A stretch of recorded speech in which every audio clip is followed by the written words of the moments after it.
Presidente veneziano, obrigado pela gentileza da entrevista. O Senado aprovou ontem um projeto importante, né, que trata do memorial às vítimas da Covid-19, que será instalado aqui em frente ao Congresso Nacional. O senhor que presidiu essa sessão, qual foi a emoção ali do momento, né, dessa homenagem? Na verdade, antes mesmo de assumirmos, quando da saída do presidente Pacheco a cumprimento de missão internacional, nós tivemos a oportunidade de ter como item extra-pauta essa proposta, projeto de resolução de autoria do senador Renan Calheiros e sob a condução, relatoria do senador Omar Aziz. Tanto eu quanto outros companheiros, nós temos a exata dimensão do simbologismo, da sinalização do reconhecimento necessária de prestarmos as homenagens devidas a todas as famílias, mais de 600 mil famílias que tiveram perdas durante esta pandemia.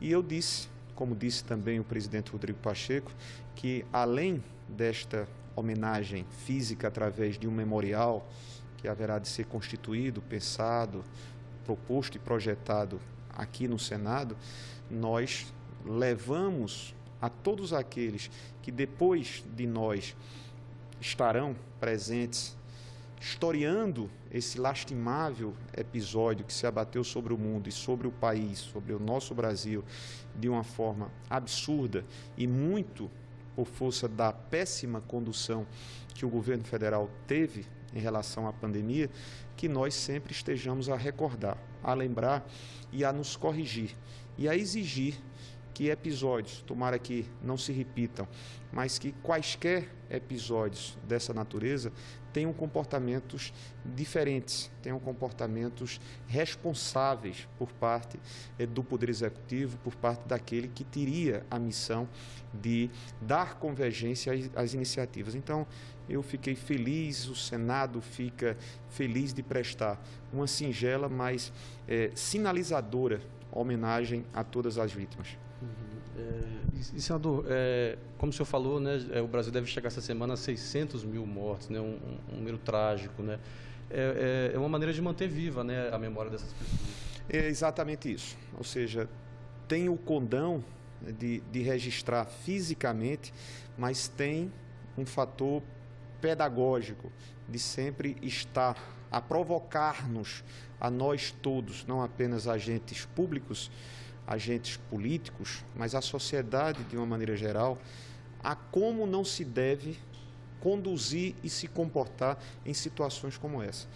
Não significa dizer, e nós não estamos aqui a desconhecer um fato, nós brasileiros estaríamos sujeitos à presença do vírus, claro, não haveria como você evitar, mas haveria sim como termos evitado esse número tão desastroso e tão doloroso, crescente mês a mês, como se deu desde março de 2020, muito por força e por razões de uma péssima, insensível, irresponsável e inconsequente condução do governo federal. E juntando a isso o episódio daquilo que passou a ser ponto determinante, que a CPI, ao ser instalada e ao promover as suas investigações, trouxe-nos os atos de corrupção. Então, eu penso e reputo como feliz a ideia do senador Renan Calheiros, dos companheiros que integram a Comissão Parlamentar de Inquérito, na relatoria do senador Omar Aziz, presidente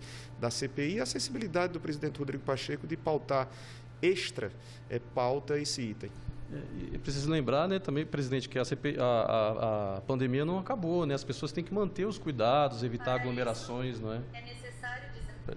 Perdão, vou repetir a pergunta. É preciso lembrar também que a pandemia não acabou, não é, senador? As pessoas precisam manter os cuidados necessários para evitar o contágio. E esse é a grande dúvida, eu diria a você, a grande certeza que eu tenho de que milhares e milhares de brasileiros não se dão conta deste fato.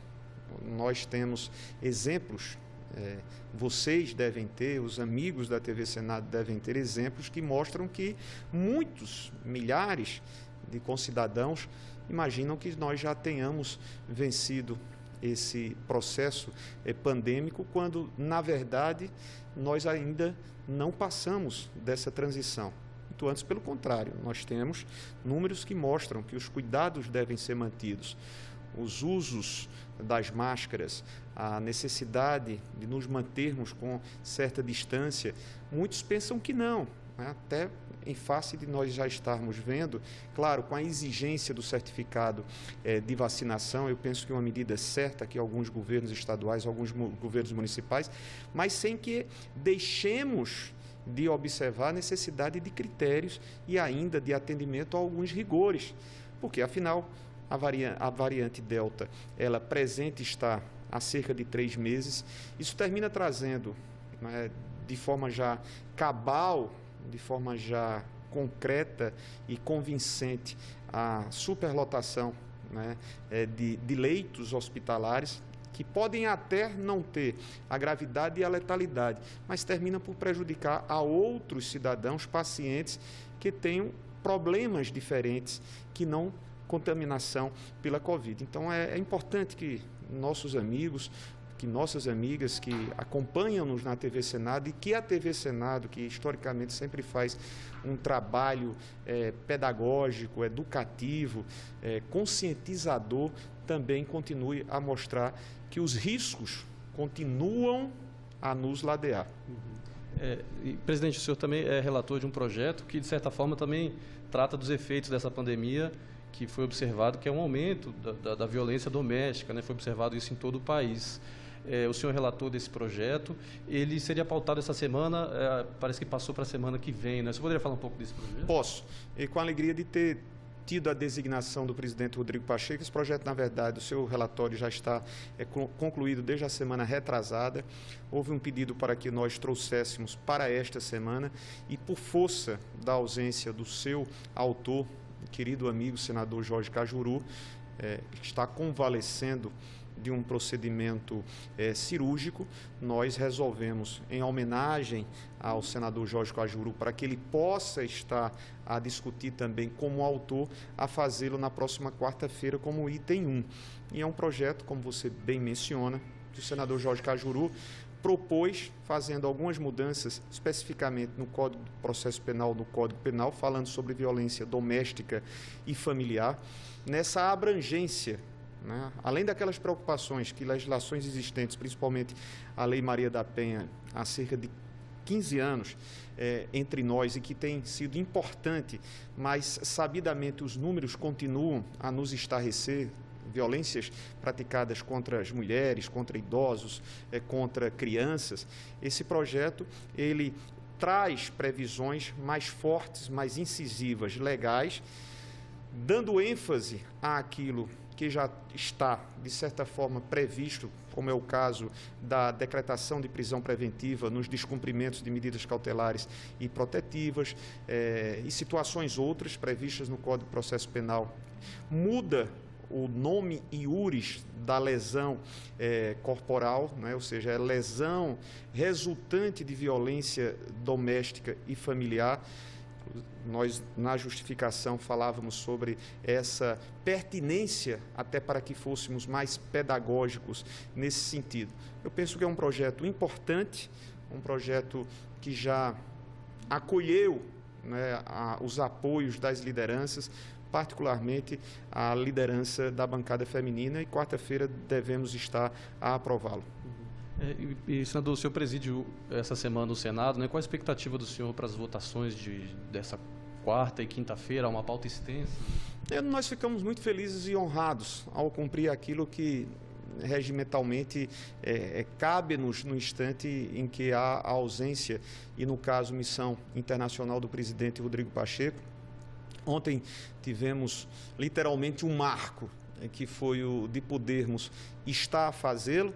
Isso é muito honroso pessoalmente para quem 2 anos e meio encontra-se no exercício do mandato como senador, tendo a confiança dos nossos pares, o carinho que eles demonstram. E ontem, na sessão tarde e noite, que se arrastou até a noite, e a votação do marco regulatório das ferrovias, iniciativa importantíssima do senador José Serra e que teve o brilhantismo, competência do estudioso senador Jean Paul Prats e que, ao final, conseguimos, na convergência, no aprimoramento, nas sugestões feitas, nos destaques acolhidos, fazer com que essa matéria fosse simbolicamente votada e, à unanimidade, aprovada. Espero que a Câmara também assim o identifique para que tenhamos uma dinâmica na votação, uma celeridade sem perdas do conteúdo e da qualidade da melhor apreciação. Temos uma pauta nesta quarta e quinta com projetos também de relevância e, para nós, o desejo de que tanto quanto produtiva foi a última terça-feira, também sejam quarta e quinta.